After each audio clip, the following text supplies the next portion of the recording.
Welcome back to Mealtime Magic and Mayhem. Today, I'm excited to have Courtney Merrickle with us. Courtney is a powerhouse in the fitness and wellness world, a life coach, gym owner, mom of two soccer-obsessed kiddos. She's the founder of the Shift Project, where she helps women flip the script on health, confidence, and their relationship with food. After battling her own struggles with disordered eating and body image, Courtney now guides women on a journey to embrace true wellness beyond just a number on the scale. We're going to talk about how her personal experience navigating the ups and downs of diet culture, learning to tune into her body's true needs, and finding freedom from restrictive eating shapes the way she helps families break free from the negative food narratives. Courtney's story fits perfectly in with our podcast because, like many of us, she's juggling the crazy demands of family mealtime amidst sports schedules, which are insane, and homeschooling, running a business, often with her husband coaching at their gym during dinner time.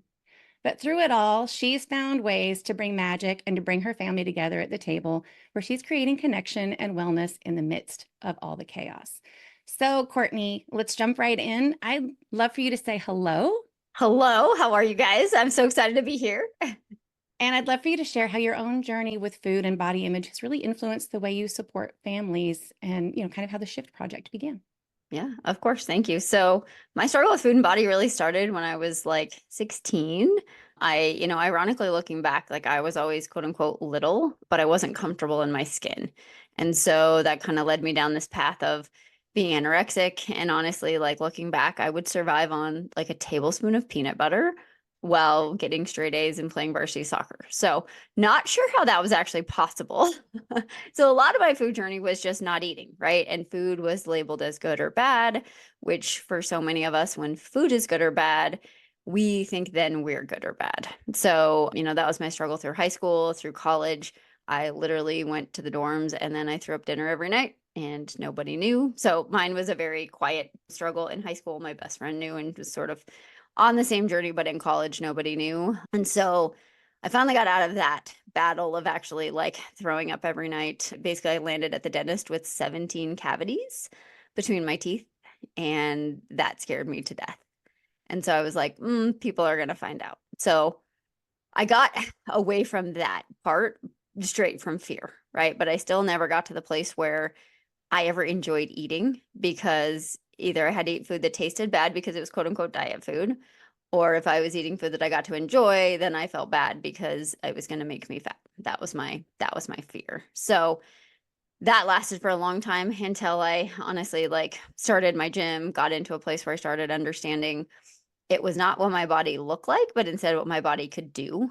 And when that happened, that was kind of the first big switch for me of like, well, it's cooler to be able to deadlift 250 pounds when you weigh 110 pounds than it is to like get down to 100 pounds, right? And so that was a big switch for me. And just being in that, like, your body gets to be strong. It doesn't have to be tiny, and tiny doesn't make you, it doesn't define you. But it really wasn't until about 8 years ago I went on a deep dive healing journey to figure out why I had food and body issues.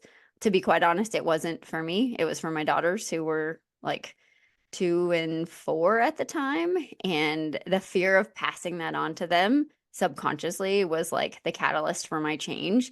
And I'm so thankful I did. It changed my entire being, how I show up in the world, what I teach, honestly, what I say to them, and just my ability to see food now as the amazing thing that it is, which is fuel, but it's also connection, it's love, it's contribution, it's all of those things. And so that's really my goal, is to like, my honest life goal is to help young girls feel confident forever and never have to go through those ups and downs. I love that so much. And there's so many things that hit me as you're telling your story. And I know that we've briefly talked previously. And we jokingly talked about my best friend mentioning I'd been on a diet, like as long as Hmm. she's known me, which is I'm 55, y'all. And that was when I was 12, right? Is Yeah. when we met. Like it's a really long time to be in that vicious cycle and that roller coaster. But I Hmm. think back to that girl who thought she was so fat because all her friends were a size 0 or a size 2. And Yep. because I was naturally if I were in shape, I would say I naturally have more of a gymnast shape. Yeah. And so at that point, I was like, I thought I was fat because I looked so much different from them. And Hmm.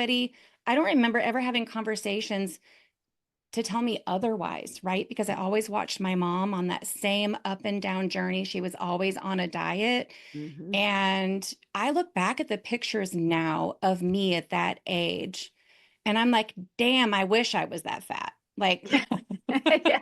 right? I look back and I was literally, for my build and my body, I was too skinny because I wanted to wear my best friend's clothes. And like, what a serious, I'm just going to use the word, pardon my French, mind fuck that Mhm. I look back, and I think that's when it really hit me of like, you really have been on the wrong journey, Yeah. And right? most women are. I mean, almost every client I work with, most of my clients are between 30 and 60. And, it started with watching our moms, right? I mean, I remember my mom's first diet, and my mom, my best friend, and my mom, and my best friend was best friends with my mom. Or what am I trying to say? My best friend's mom and my mom were best friends. Yep. Goodness, that was hard. And so they did it together. They went on Weight Watchers in, this must have been, so I was probably 12 or 13. So I'm 47, so early 90s, right? And Mhm. and that was their first diet, and we all had to count the points, and we all had to do the things, and like luckily for me my mom didn't ever yo-yo, but when that's what you see and that's what we're sold, and Mhm. that it doesn't matter how you're built, like you should be this size, and even when you are that size, you're not happy. Like I was that size, but for me what I started to believe was that we put so much value in ourselves, or we put so much self-worth in our body, Mhm. and it's like that where did that come from? And no one's Yeah. talking to you about why to be healthy or how to be healthy, or that we get to enjoy food, and just that understanding. And like I said, looking back, I'm like, I played college soccer, and I'm like, man, how much better could I have been if I had some food in my body, right? If I had How some did you not fuel. pass out is what I I want to don't know.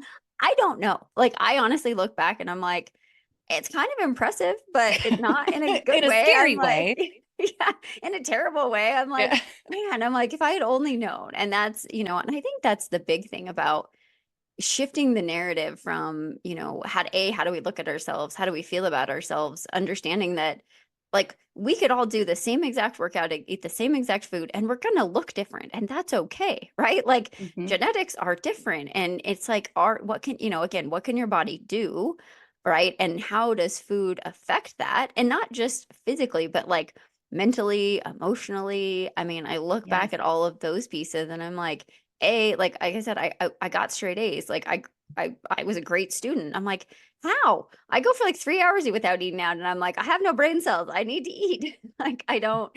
So yeah, it is though that cycle of I've been on and off a diet, like you said, for 35 years, and it's like, man, that's not anywhere that we all deserve to live. No, you also mentioned that what was really the catalyst for you changing was wanting to be an example for your daughters. Mhm. And I'm going to briefly bring this back to me just one more time as I think about, you're talking about in the early 90s, right?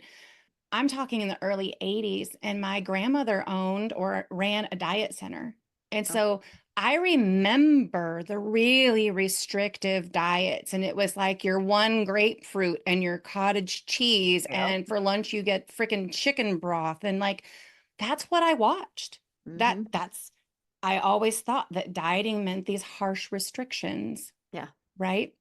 And then my daughter, who's now 25, I mean, she was well past 10 before my best friend mentioned this. And like, I had this realization of the example that I was setting for her. Mm. And she was tiny, tiny, skinny, and very worried about staying skinny. Yeah. Not worried about getting fat per se, but it was the age of the thigh gap. I don't have a Right. thigh gap, or I mean, whatever the newest craze is, Right. right? Right. And so I just want to honor you, one, for Mm. navigating where you were to where you are. Number one, like, kudos. Like, it takes a lot of bravery and commitment and dedication. Thank you. One, to say it, do it, all of those things. But I really love what you're trying to do, not just for your daughters, but for other young girls, because I think we've both been in the situation where maybe, and it's not even conscious, right? But where maybe we weren't given, I don't want to say the best example, like there were bad examples, because we all do the best with what we have with our Yep. children, right? Yep. Yep. But knowing what we know now, we Yeah. have the ability to change it. And so I just think that's really amazing. Thank you. Really And I amazing. honestly, I look back and I go, I'm so blessed that I had them because I don't think, and this sounds terrible, but where I was at that point was I don't think I ever would have believed I was worth that investment, right? Like when I Yeah. went into my program, it was $12,000 and it was 10 months. And it was like this was a commitment. But for them, it was worth it. So yeah, Yeah. I feel So blessed and cool. grateful. So So that kind of leads us into our next segment. So I wanted to ask, like, what role do you think food plays in creating connection? And I'm going to go a step further and confidence within families, right? Because that's a big part of what you're talking about is confidence, accepting ourselves. yeah. So it's huge. So one of the biggest shift I ever had in my life was learning the 6 human needs. And it was one of the first things we did inside of my program. And so essentially it's certainty, uncertainty, love and connection, significance, growth, and contribution. And really breaking that down. And for me, my disordered eating and my stress around food in my body was my need for certainty, right? It wasn't serving me, but when other things, when I looked back at my life every time, so going to college, being in high school, I went through a divorce when I was fairly young, that's when it would always show back up. And so what I realized was that I was really certain on how to diet and how to be really good at it. I wanted to be the best dieter, right? And so it gave me something to stress about when there was something else going on, right? And so it met my need for certainty. And so for me, what the big shift was I actually learned to meditate and to breathe and to come back into my body and to get out of my head. And that practice, and I was I'm very core masculine. So the idea of like laying on my floor in the morning and meditating was crazy. Like I literally, the first meditation I had to do. So my mentor's name is Sam. And I was listening to her recording and I was laying there and she said, "Where do you feel safe in your body?" And I remember being like, that is the dumbest question I've ever heard. I don't feel safe in my body. Like I've hated it for 25 years. There isn't a place I feel safe. But the commitment was we did this every day. And so I did it every day. And pretty soon I was like, oh, I have intuition. I have feelings that live in my body that I've ignored forever. And that's the answers. So for me, that was the huge switch to the point where I was at some point, like I still meditate every day, but there was a point where I was addicted to it, probably in not a good way of like, if I don't start my day this way, what's going to happen? So for me, I I learned how to only become, laugh because I swear I did the same thing. And I'm like, I not from the same, the journey you yeah. were going through, but like when I started, I was like, oh, this really works. Like if I don't do it every day, Mhm. I'm Yeah. failing, right? Yeah. We find something else to attach that identity to. Yeah. Yeah. And I was so afraid of like, because for me, what I learned was that I could create the energy I desired Mm, instead of showing up every day in the energy I didn't. But there was so much fear in like, well, if I don't meditate, if I don't do this, then mhm. then the day's gonna fall apart, right? And then I had a couple days where somehow I missed my alarm or something, and I was like, oh, okay, I'm still okay, right? But what I really, when I came out of that for myself, so that was my big switch, and literally that was it. That was the main thing, and then all the stuff started to fall away. Like it wasn't like I had to fight it, push it away. It all just like magically disappeared. I mean, really, when I look at it, I'm like, if you had told me that's how it would happen, I would have told you were nuts. And I was never going to be like a breathwork facilitator and a meditator. Like that was not what I thought was going to happen. But the deeper I got into it, and when I started to coach other people on this, if you look at those, every single one of those needs for most of us gets met by food. And so when you can start to go, okay, like certainty, knowing that we have food, uncertainty. So many of us use uncertainty and variety in the kitchen because you're like, I kind of have the same day to day. I want to eat something different because it meets my need for variety, right? The Mhm. big one, the need for love and connection. When you're creating something together, you're spending time in the kitchen, you're doing that. Like that's quality family time where hopefully your phones are put away unless you're looking at a recipe, but like you're in it together, you're creating connection. And then I always think about I always use a grandma example. So we've had people that we used to do like strict diets, and this was before I went through my health journey. And they like we have a lot of Hispanic families, and they would be like, "Well, I have to on Sunday nights eat grandma's food." And they were like, "I can't tell my grandma I can't eat her food." Well, if you look at that, it's because it's meeting grandma's need for significance Mhm. and grandma's need for love and connection and grandma's need for contribution. And nobody's going to break grandma's heart and say, "I'm not going to eat your food." And so what I think is really cool is when we can actually say, like I always tell people, I'm like, if you have a trainer or a coach that tells you food is just fuel, run and run as fast as you can because it's not. It's all of these other things, which is beautiful because sometimes I want you just to eat for connection and for love and for enjoyment, right? And other times, yeah, I want you to like pay attention to what you're putting in your body and how it makes you feel. But I think that's what's really cool is when you can start to really accept that food is more than just fuel and how else is it serving you, and then you can see why sometimes changing habits is so hard because if it's meeting your need for certainty or variety, like if you go back to COVID when everyone was stuck at home and the only variety we had was like food and alcohol. If you had said, well, you can't have any because we lost all of our sense of variety and our sense Yeah. of certainty. So I think that's the really big piece of like understanding that it does get to play a different role in our life and letting that be okay. I think that those are really great points. And I'd honestly, when you said needs, I was thinking Maslow's hierarchy and you went in a Mhm. totally different direction. And I love those. And I'm definitely going to want to drop those in the show notes because Yep. I really love that perspective because it's so true when you talk about the Hispanic client not wanting to disappoint grandma, but it also served her need for Yep. connection to her Hmm. grandma. And Yep. I don't want listeners to think from a standpoint of disappointing, but it's from a point of belonging and a point of connection that was important. And the food that grandma makes is filled with love because Yeah. this is a big part of mine, the intention and the energy, whether you're cooking in the kitchen together or by yourself, the intention and the energy that you put into the food that you cook Hmm. comes out at the table. People can feel it. It's palpable. They can taste it. They can Yep. smell it. Like it just completely changes the environment. Yep. And And food so changes your state, even changes bad everything. food can create connection and laughter and conversation. Oh, 100%. 100%. Yeah. So here's a funny story. So my mom we always had sit down dinners and my mom wasn't like, she doesn't love to cook. It's not her thing. And she would try a new recipe. And this is my dad's like polite way of being like, he'd be like, well, it's not bad, but you should probably never make it again. And then we would all laugh. Be like, all right, we'll go back to having hamburgers and pizza. She would try it and he'd be like, it's not great. Yeah, my family, I drive them crazy because I'm like, well, what would you change about it? What can I do to make it better? Especially if I like it and they don't, right? Yeah. But I'm also always on a fact-finding mission. So, like, this is sort of a sidebar, but kind of leads into my next question. So, Yeah. but my son absolutely hates anything squash related. The texture, Oh. like, literally makes him gag. I have tried, and I'm a big proponent of like you've got to introduce foods at least 8 times before they start to like it. It's scientifically proven that it can take up to 8 times. And sometimes it's the fact that it might be canned versus fresh or fried Mhm. versus roasted or steamed beyond recognition. Like there's a million ways to cook every single vegetable, right? And so I Mhm. would just be like, if we fix it this way. And he was like, how many times can I tell you I don't like squash? No And we squat? always had this three Like, bite rule. yeah. And I'm like, at least 8. Because there was one time we did spiralized zucchini in a salad. We never cooked it and he liked it. And so I was like, oh, he Mm, does like zucchini. He just doesn't think he does. No, yeah. I give up. The kid does not like zucchini.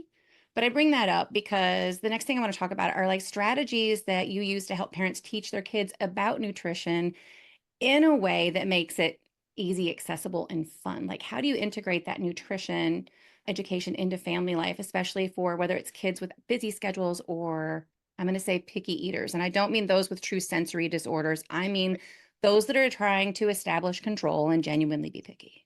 Yeah. There's a difference. So the hardest answer is like start as young as you possibly can. So if you Right. have little tiny kids, but if you don't, I mean, and I think we got lucky because we were very conscious of nutrition as parents, but I was also really conscious of I don't want my kids to ever feel like they're restricted.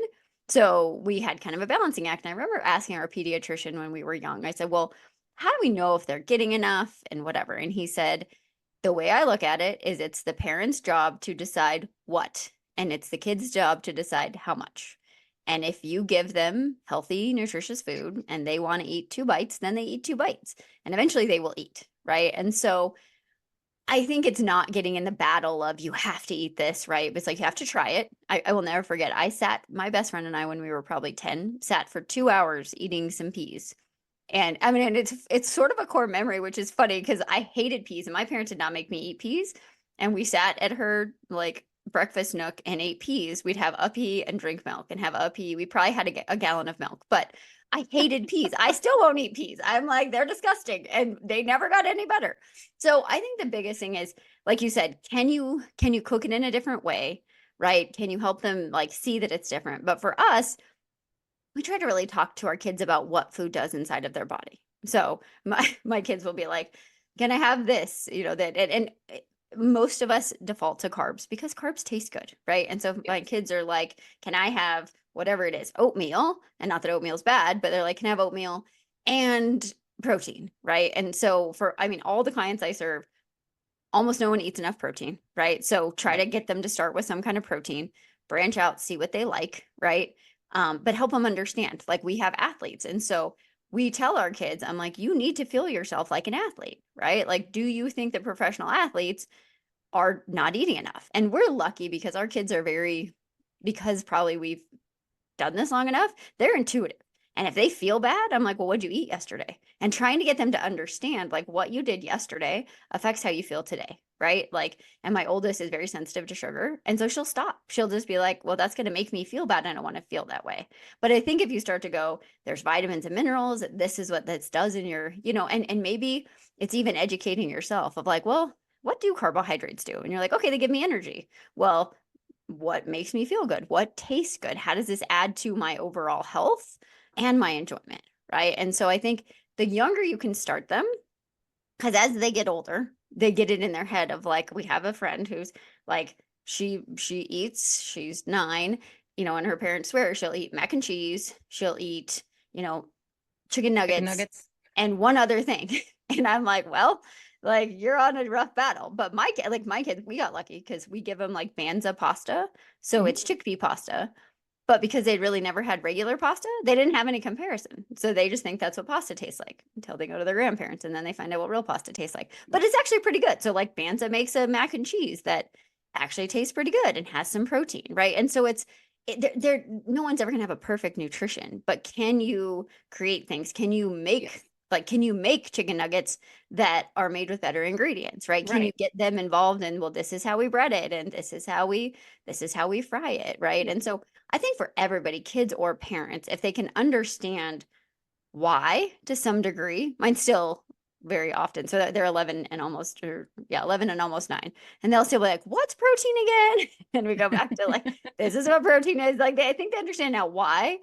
So, and it's just, I think like have fun with it. I think Yeah. when you make it too serious and you make it too structured, then it just feels like rules and nobody likes rules. Yeah. So can you give them boundaries, right? Like I need you to have, this or that. And like you said with texture. So it's funny because we do fresh green beans. Well, my youngest asked if we could buy canned green beans one day, and I was like, okay, I mean, whatever, like canned green beans, whatever. She loves them. She'll Yep. just go to the pantry. She wants the single served ones. She goes to the pantry, opens them, puts them in a bowl, puts them in the microwave, and eats them. And I'm like, great, that's perfect, right? And Yeah. so giving them options, but also you got to demonstrate the behavior. If you're like, hey, we all need to eat vegetables, and you need to eat vegetables, they're watching. They're like, Mom, you They didn't are have watching. It is vegetables. so much more about what they see than what they hear. Yep. We've always just been really big proponents of eating from the rainbow, right? Making sure that Mhm. there's multiple colors on the Yes. plate. I don't Yes. care what the colors are. And if we haven't gone into detail about you need to know what this food does, I love Yeah. that you do that. But it was, you've got to have different colors on your plate. Your plate can't be beige because I know that that's just going to be carbs. Yeah. Yeah. Yeah. I love that. And I Yep. think helping them understand like, okay, well, how do I like chicken cooked? I mean, I shared this with Yeah. you when we chatted before of like, I'm not a spice person, but that might not mean that my kids want super bland chicken. So how do I cook it so they like it? Or can I Yeah. like my kids, I laugh because you would think my kids are bodybuilders. They love chicken and rice with just butter and soy sauce and like plain shredded chicken. Not that because that's what I have to give them, but they like it. And I'm I like, like it. I think the chicken's terrible, but they like it. And so great, they can have it when Yeah. we're running around and it's crazy. Well, the other thing I want to kind of reiterate is asking your kids, for whoever's listening, asking your kids, again, I'm going to go back to like, I jokingly ask my family if they don't like something, what they don't like about it. Yeah. And I'm just kind of a snot about it, not in a snotty way, but I know it annoys them, and I know they're trying to tell me they don't like it without telling me they don't like it. And so, and there were a lot of years where you couldn't tell me you didn't like what I cooked without my feelings getting hurt. Mhm. Like I've been on my own journey through all of that whole confidence thing. And Mhm. now it's just kind of become, because that's the history, it's kind of a game for us. But literally, I'm going to go back to the green beans thing and the canned versus fresh. I love fresh green beans. I do not like canned green beans. I will eat them, but Yeah. I do not like them. I don't Yeah. buy them unless somebody asks me to. My son hates fresh green beans because they squeak when he eats them. It's the texture thing. And so he could have just told me, I don't like green beans, and I could have never fixed green beans again, Mhm. right? I bet if we were in a restaurant, an Asian restaurant, and they had tempura vegetables, he would eat the heck out of some fried green beans, Yep. right? So I go back again to find out what it is that they don't like. Yeah. And because it's going to give you a lot of insight into if you want to go for that 3 times, 8 times, whatever, what do you try next versus just trying another canned green bean that Right. then you're like, well, you didn't like it last time, so I'm not going to give it again. Right. Right. Well, and I think as a parent, it can get frustrating. And I'm not a fantastic cook. Like we are very boring eaters. So that's great advice for me to be like, well, what don't you like about it? Right. Because I'm like, but then I think in my head, this is where I need you. I'm like, well, if they don't like that part, what would I do? If Yeah. they Oh, I have can't eat it, lots of then tricks for what? green beans, lots of Yeah. tricks for fresh green beans. Yeah. And that's And where I I'll think rattle that off a couple and we'll move on. But wrap those bad boys in prosciutto oh, and roast them in the oven with a little olive oil and salt and pepper. You get that salty, you get the protein, mm, that adds sounds a lot. amazing. Okay. My other favorite, I even take frozen green beans in this case, if that's what I have, but I do a little toasted sesame oil and a little bit of garlic. And I saute, I stir fry those bad boys in that and add a little bit of soy sauce and sprinkle them with sesame seeds. You get some extra nutrients, but you don't get quite that squeak that you do if you just steam a fresh green bean. Yeah. That's awesome. So Yeah. I have Yeah. And lots I of think those. And that's what I'm here for. yeah, So, exactly. And I think that's why you're such a cool resource is you can say like, okay, well, if you don't like steamed, like I have nightmares of the my house smelling from steamed broccoli when my mom was dieting. And I actually like broccoli, but honestly, like I'll eat it when PF Chang's makes it. But if I mhm. cook it myself, I'm always like, well, I'm not doing this right. This tastes like what it did when I was in ninth grade, and I don't want to eat this. Yeah, don't steam it, roast it and Yeah. sprinkle it with a little bit olive oil, a little bit of salt and pepper, and a little bit of brown sugar helps caramelize a little bit. And Hmm, okay. like, I'm not saying douse it, you don't want to add a ton of sugar, but it does Yeah. create a nice caramelized brown. It brings out a sweetness in vegetables that kids don't normally, that kids are, I think, usually looking for, that Yeah. you don't get if you steam it, and you Right. don't get the funky cabbage smell. Yeah. Yes. Please no. Please no. Yeah, My no, we don't last want to eat public that either. service announcement on vegetables is never, ever, ever cook a frozen Brussels sprout. Not ever. Oh, mm-mm. They're an abomination to vegetables. Only cook fresh Brussels sprouts. That's my public service announcement while we're on the subject of I love vegetables. that. Oh, I have a public service announcement because this just came to me. One thing we've done that's super fun is take them to the so in the color thing is take them to the store, Mhm. go to Sprouts or Whole Foods or somewhere like that where they have produce people that will help you and try a new fruit or vegetable every week. We did that for a long time and it was so fun. It was like, oh, and they're like, how do you cook this? I was like, I don't know. I guess we'll figure it out. But we would ask the guy, like, well, what is this? How do you cook it? And then we'd try it and we'd be like, oh, that was good or that wasn't good. So that's super fun too. Of like, and now mine are old enough that they'll actually talk to the produce Yeah. people and be like, what is this thing? Right. And so I think that's a really fun way too, is when they're involved and when they feel like they have um I mean, we all want to be in control of what we're doing. So if you can ask them like, "Hey, we're going to try this. Can we make it together?" Right? That is one of the hardest things for me is my youngest is a her love language is acts of service. And sometimes I'm like, "Can I just make it?" And she's like, "No, I can help. I can help." And I'm like, "That's okay. Let her help. Let her help." But there are the times where you don't have time that you want them Mhm. to help, but if you can let them be involved, I feel like that gives them a lot more ownership too. Yeah, absolutely. And that could be something as small as, hey, I've got to finish up this call. Here's what we're cooking tonight. Can you get all the ingredients out for me? Yeah. Yeah. And by the time they're done with that and you're done with your call, they've probably moved on to something else anyway. Exactly. Right? It is, They're but it is outside one jumping way Instagram. for them to help out. And then it's like, hey, you wash the produce. I'm going to do this over here. Just, it doesn't have to be like the whole kit and Right. caboodle, right? You don't have to Yeah. have somebody with you in the kitchen if that's not your thing, Yeah. Yeah. but it does make them feel more comfortable and welcome and more apt to try new foods if Yes. they're involved with it, Yep. for sure.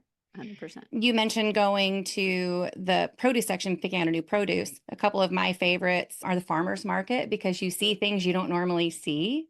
Yep. And it's fresh and it's pretty and everything's laid out a little differently. And you've got the energy of the farmer's market, right? And everybody Yeah. growing their own food. And so that's another fun one. And just let them pick out something and figure out what to do with it, right? Yep. And then my son he always loved ramen noodles. My kids love, and so one year for Christmas, my son bought me like the steamer basket so I could make like Chinese dumplings and stuff from scratch. Have I done Yeah. it? No. I have all the things though. But we You're went to the ready. Asian market and Oh, he was like, what is this? I'm like, I have no idea. And he was like, can we try it? I'm like, sure. yeah. I That's mean, and it was about a 50-50 success rate, right? Like yeah. he wasn't a fan of dragon fruit. Yeah, we aren't I either. had It no doesn't idea have what to do with flavor. lemongrass, Yeah. but like it was fun Yep. and we both got to learn something new, but it was a totally different array of Oh, items, right? If you go to like the yeah. Hispanic market or an Asian market, That's a great it's a idea. fun way to mix it up. Yeah, And I just be love that. prepared that things might not turn out the way you want, but that's okay. That's often in my life. So I'm like, well, okay, we'll go back to chicken and rice, but we tried. All right. So we've talked a lot about family and kids. Let's shift a little bit into body confidence and wellness for women. So, what advice do you have for women who are struggling to find that balance between family nutrition and their own body confidence? Yep. So I think not just the confidence piece, but the piece of, I hear it all the time, is like if I shift my nutrition, right? Like I take out the word diet, but if they think if they shift their nutrition, they have to cook 2 meals. And I just am like, no, you don't have to cook 2 meals because like, like your kids they're watching. And so, maybe you alter it slightly or maybe you whatever, but it's like, if you are the main person that cooks, right, you got to figure out stuff that you're going to enjoy and that they're going to enjoy because if you have to cook 2 meals, you will never make it. Right. So figure out that it's either they're old enough, they can figure out what they're eating, right? But also they're watching and they're seeing that you're trying to make yourself better. And probably what you're doing is good for them as well. Right. But on a confidence piece, I think it's again, it's shifting into your physical body is not who you are, right? And I fully believe that you should feel great in your body and that you should love how you feel and you should have confidence. But once we can let go of like my worth is based on what I look like and start to go, okay, how do I want to feel? Right? How do I want to show up? Right? And so this is my favorite quote. So fear pushes us until vision pulls us, Ooh, right? And that's a so good if one. you get to a place, and that was big for me in my own thing of like, how do I want to feel? Right. And so it's like, well, if I want to love my body, but I'm currently in a place where I really kind of hate it or I don't like it and I'm not being nice to myself. Okay, if I did love my body, how would I show up? Right. And I had that. And I had to realize that I was so afraid of what could happen instead of what I really wanted to have happen. And I was like, well, if I want to have more energy, I want to feel vibrant, I want to feel active, what are the actions that I could take to get me there? Right. And for me, it was a lot of the same stuff I was doing. I'm not a good vegetable eater, I'll be honest. Like, if I don't think about it, I just don't naturally default to them. But I was like, if I'm honest with myself, I feel better when I move my body. And it doesn't have to be exercise, go on a walk, right? I feel better when I have when I have fruits and vegetables. I feel better when I'm hydrated. I feel better when I'm these things. And then, so if you're like, well, if I was already those things, what would I do? And then you just start slowly doing them. Like, I'm a big fan of 1% shifts. Because if you look at most people, and the reason that diets are on and off again is we go all in, Yep. and then 2 weeks later, we're like, this is dumb. I don't want to do this. And we go all out. And we've been sold the lie that to get your physical body to change, you have to have these crazy diets. You have to take out, right now, carbs are the bad guy, right? And nobody wants to do that. I mean, No, that only works for like 30% of the population. yeah, at most, and for a very short amount of time, right? And so, it's like, how can you like what actions can you take that will stack, right? And maybe Yeah. I would always tell people, I'm like, maybe you focus for a while on having breakfast that serves you, right? Like, take out the word good and bad. Food is not good or bad, right? It is Mhm. not. There is food that is more nutritious, there's food that's less nutritious. There's, like, I always tell people, if you have that vision, are you acting in alignment with the vision? And if you are, great, then like try to have more food that's in alignment, right? And so if you're like, okay, I'm just going to see, can I have for most women, can I just eat breakfast, right? But can I have a breakfast that has a protein, a carb, and a fat, right? Keep it that simple. And then, okay, I got breakfast. I did that for 2 weeks. I feel like breakfast is coming easier now. Okay, how can I shift my lunch, right? And maybe for Mhm. some people, and I see this for a lot of women that have families, it's like breakfast and lunch is easier because they're probably not eating with their families, right? They might be Yeah. eating at the office or they're eating by themselves or whatever. So it's like, okay, focus on those two at first. And then, okay, well, if you normally cook something, can you just add a vegetable to it, right? Can you have, I think sauces get a lot of people in trouble, right? Like, Yeah. can you just have less sauces, right? And just make it a consistent effort and know. And again, the biggest thing for confidence, I think, is the intention. Because for me, my actions didn't change a ton, but the intention. So I was coming from the intention of like, I want to feel really healthy and happy versus the fear of, I don't want to hate my body. And it's a very different energy. And here's another fun fact: the energy in which you're eating affects how your body metabolizes food. So if Can you you're say that eating, one again, though? yeah, the energy in which you're eating affects how your body metabolizes food. So if you're in a happy, joyful, great place, like have you ever had that where you're like, oh, I went out and I had drinks and I ate food that wasn't necessarily in alignment. And I woke up and I felt great because you had a great night and you had fun and you had all these other hormones and endorphins and there's a whole science behind it. But if you're like in your kitchen and you're frustrated and you're eating your feelings in a tub of ice cream, you're going to wake up the next day feeling terrible. So you could literally have the same food and eating it in a different state of mind Mhm. that it affects how your body metabolizes it. So again, if you're eating with joy and excitement and let's try something, let's have fun and let's make it for our family, your body reacts differently. And emotionally and physically you feel better too. Yeah. I would venture to say that you're probably likely in some cases, we're talking, let's say the ice cream, for example, Yeah. in that moment of joy, of jubilation, you're having a great time, you're probably eating less of it too, because you're distracted and having a good time. There's more going on Yep.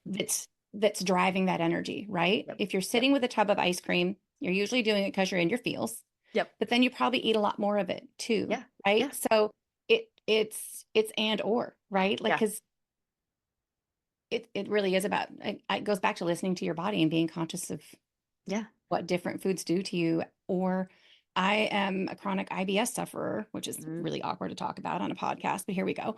And stress is my number one trigger. So you're right. I can eat the same food Mm-hmm. one day and not have any issues, but the next day, depending on what's going on in my life, if I'm super stressed or feeling emotional, I might have a totally different reaction. Yep. Yep. Yeah. And it's, and I think it's one of those things too of so often, and this was my story, like I was so mad at my body, right? I was like, you don't do what I want. You don't look the way I want, blah, blah, blah. Like I was so mad at my body. And then I remember the day and I did a live about it and I was like, man, I have no reason to be mad at my body. I was like, I have starved it. I have overexercised it. I talk shit about it every day. And I was like, okay, body, we gotta get on the same page. Like, this is what I desire. And this is what, like, my body was like, thank you. Can we just get on the same page? And so when we get into the place of like, okay, I'm not mad at my body because it's having this reaction to food, but what can I do so that I can eat things that serve my body so that I feel better? Or for you, like, how do I manage stress? And for so many of us, food is, I actually have a course that's like break free from emotional eating. The title fell flat because people don't want to admit that they emotionally eat. We Yeah. all emotionally eat. Every single one of us, we eat when we're happy, we eat when we're sad, we eat whatever. And so it's for you, it's like, well, I wonder if you like did some deep breaths or you went outside or you like took a pause. It'd be interesting to see if there's other things you could do to change your physiology before you ate that food and Mm-hmm. what it would do. And that would be Yeah. that would be a That's a fun, great point. I'm gonna do an experiment. yeah. Yeah. And That that's what I tell all of my clients is that like you're your own science experiment. Create more awareness of like, okay, it's great that you figured that out of like, okay, it's not just what I ate, but it's the other state, right? Like mhm. our bodies work, it's all connected, right? Yeah. It's all connected. And so go, okay, well, if I do this, this is what happens. If I do this, this is what happens. Or sometimes it's a combination. Like I have certain foods that if I eat them together, my system doesn't like it. But if I have them separate from each other, I'm totally fine. I'm like, that doesn't even make any logical sense, but it's a truth. Okay, Yeah. so don't do that thing. Yeah. I 100%. I have a science experiment. I'm excited. Yeah, you're gonna have to Was let me it know how it you? goes. I think so often we connect self-love and confidence. And I think it was you I was talking to that really talked about you don't go from talking shit about your body to self-love. There's a really important step in between Mhm. that we all miss. Can Yep. you talk a little bit about that Yeah, for before sure. we move on and wrap up?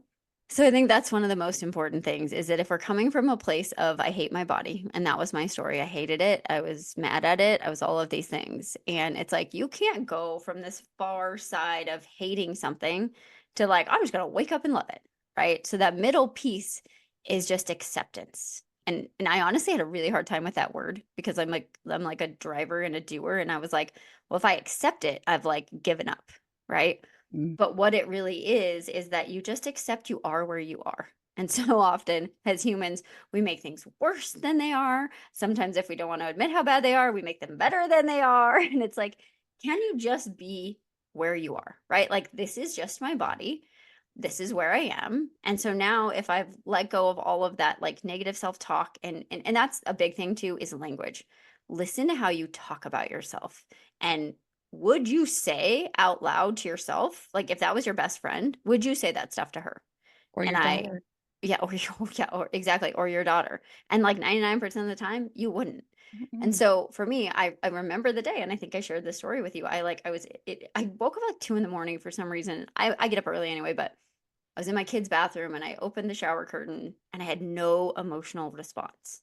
I was just like, this is my body, right? This wasn't my worth. This wasn't who I was. It was like, this is just where I am. And I was like, oh my gosh, this is crazy, right? And so then from that place of like, this is where I am, then from that visionary place, then you can start taking steps. Okay, well, how do I love myself a little bit more? How do I actually, can you look in the mirror and say that you love yourself, right? Like do some of that, like say those words to yourself. And so it's really important to be honest with where you are, be really clear about where you want to go and release the past, right? And I always tell people that the coolest thing about where you are in life, it's great and terrible. Like you are where you are because of the decisions you've made. Whether that's your health, your finances, your family, you are where you are. But the best part is you can make a different decision tomorrow and you can make a different decision the next day. So you have all of the power to create change if you don't like where you're at. And it doesn't have to be this overhaul of your life. It can just be one thing at a time. Maybe today you look in the mirror and you say, I love you, right? And then tomorrow you say it, and then you say it again. And maybe by day 10, you might actually mean it. I love that. So, how do you find with being a gym owner and you've got your own business and your kids are competitive soccer players? How do you find that mealtime balance in your own family? And just share a little bit with us about what works for your family. And I feel like we could talk all day, I but know. kind of what you found works that our listeners can relate to, and maybe a couple things that they can try that you found work for you. Yeah. So for us, simplicity, like that is the biggest piece is we are not. So when my husband and I first started dating, we were both personal trainers. And we learned very early on that like we weren't going to eat at the same time. We didn't eat the same foods. We didn't eat the same amount of food. And so trying to figure out what we wanted to do together, we're just like, you do yours, I'll do mine. So with our kids, and we do homeschool, so we get to cook more now, like, but it's usually at lunch. We just started homeschooling this year because we have a little more time. So our afternoons are not as crazy, but for me, it's simplicity, right? I'm not a huge fan of leftovers. I used to try to like meal prep and I'd spend all Sunday meal prepping. And the only person that ate it was my husband and my kids. And I was like, I'm doing this for myself, but I don't really like leftovers.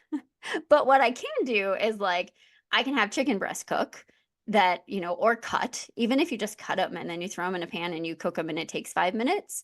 I think for vegetables, I know for my kids, they like cucumbers. So if the cucumbers are cut and they're hungry, I can be like, eat this while we have something cooked. So I think being like having some staples and having some go-to meals that are really simple is probably what keeps us on track of, these are the five go-to meals that we have, but we are not fancy chefs. That is not our thing. And maybe we will at some point, but that's like life is crazy. And so I think for sports parents too, there's this running joke of like either your kids eat dinner at 4 or they eat dinner at 9.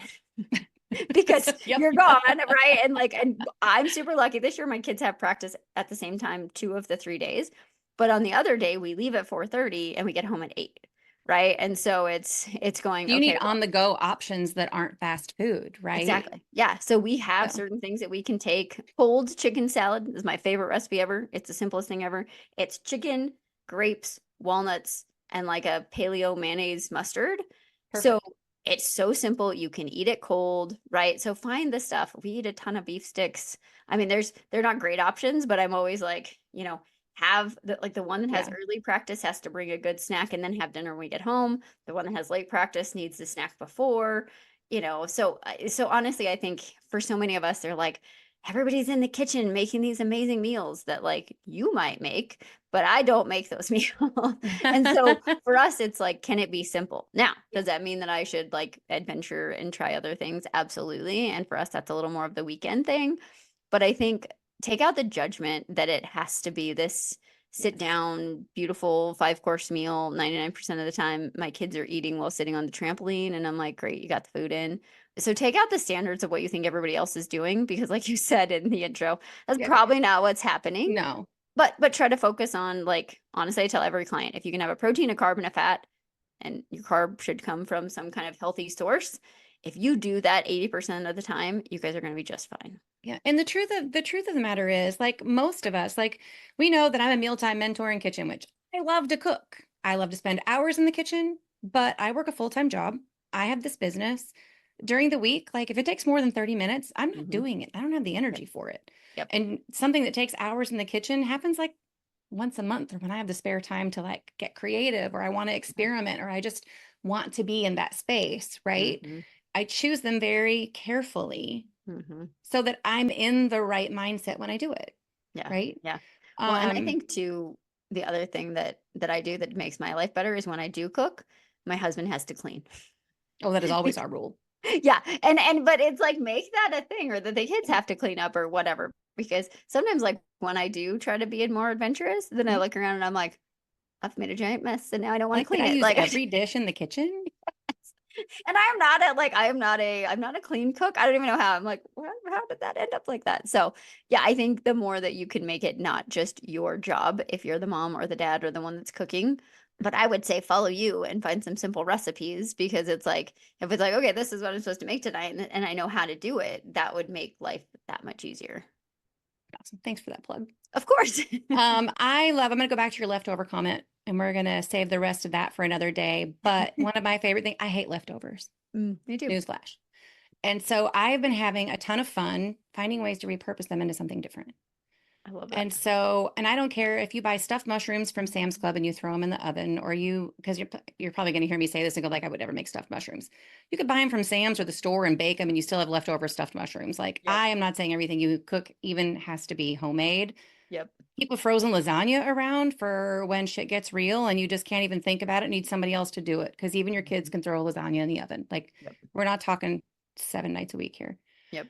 But I chopped up those stuffed mushrooms and I mixed them in with my scrambled eggs the next morning. So I had veggies, I had protein, and all That- and a little bit of breadcrumbs, right? So, but Yeah. like I had all that in my breakfast where I normally wouldn't include vegetables in my breakfast, Yeah. but it was a way to reuse them without feeling like I was eating leftovers that I can't stand.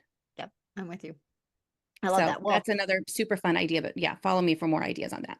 yes. We're going to wrap it up because I feel like we could talk all day and we've already been talking for a while.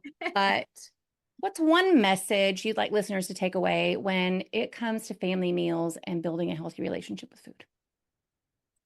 Well, have fun, right?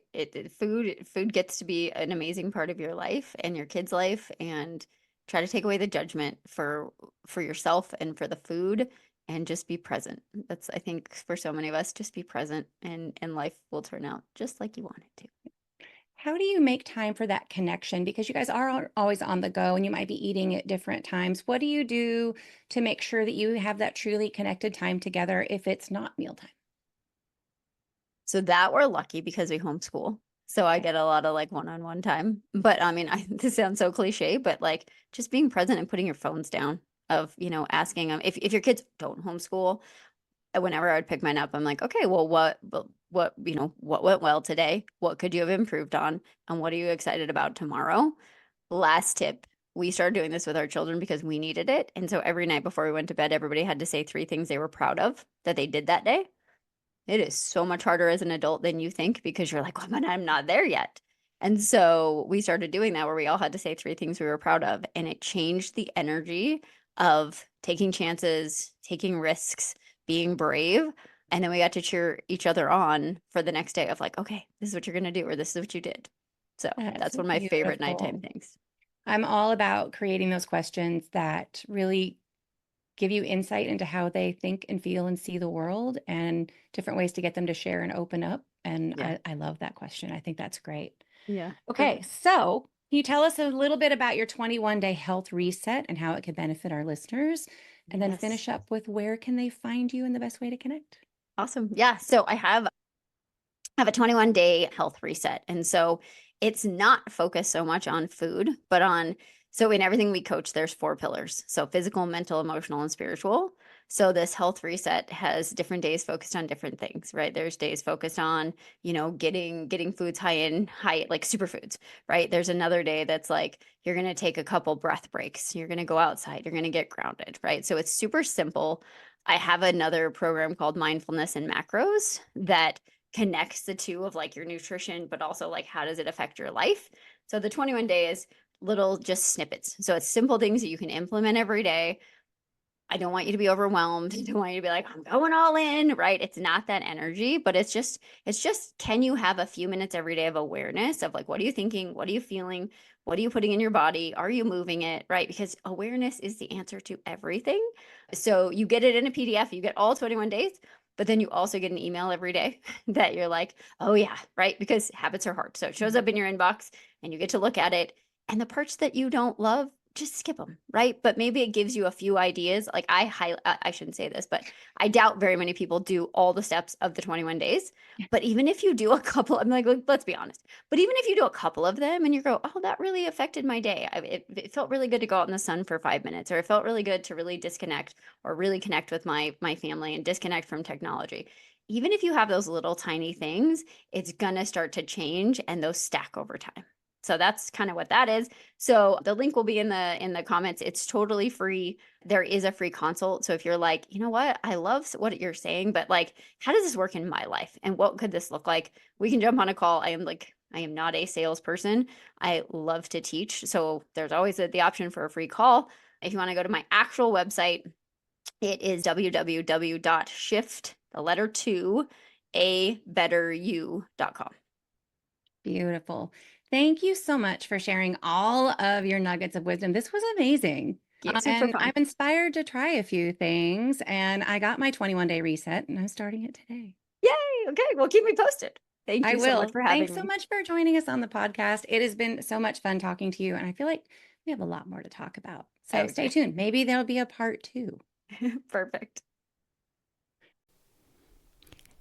Thanks for watching. If you enjoyed this episode, please hit the subscribe button, leave us a comment. We'd love to hear from you, and I can't wait to talk to you in the next episode.